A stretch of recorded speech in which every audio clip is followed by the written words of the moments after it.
திமுகவை தவிர யார் ஆட்சிக்கு வந்தாலும் அது சர்வ நிச்சயமா டெல்லி பாஜக ஆட்சியா தான் இருக்கும்னு தெல்ல தெளிவா புரிய வைங்க. நம்ம கூட்டணியை தவிர வேற யாருக்கு வாக்களிச்சாலும் இதுவரை நாம பண்ணிக்கிட்டு வரக்கூடிய நலத்திட்டங்கள் ஸ்டாப் நின்னுடும். தமிழ்நாட்டினுடைய தொகுதி அளவை குறைச்சிருவாங்க. இதுவரை நாம் சாதிச்சு காட்டியிருக்கக்கூடிய வளர்ச்சியை பின்னோக்கி கொண்டு போயிடுவாங்க.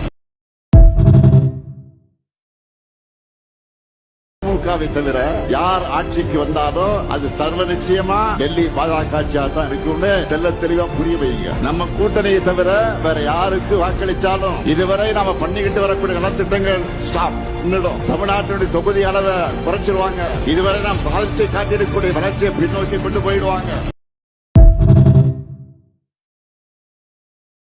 திமுகவை தவிர யார் ஆட்சிக்கு வந்தாலும் அது சர்வ நிச்சயமா டெல்லி பாஜக ஆட்சியா தான் இருக்கும்னு தெல்ல தெளிவா புரிய வைங்க. நம்ம கூட்டணியை தவிர வேற யாருக்கு வாக்களிச்சாலும் இதுவரை நாம பண்ணிக்கிட்டு வரக்கூடிய நலத்திட்டங்கள் ஸ்டாப் நின்னுடும். தமிழ்நாட்டினுடைய தொகுதி அளவை குறைச்சிருவாங்க. இதுவரை நாம் சாதிச்சு காட்டியிருக்கக்கூடிய வளர்ச்சியை பின்னோக்கி கொண்டு போயிடுவாங்க.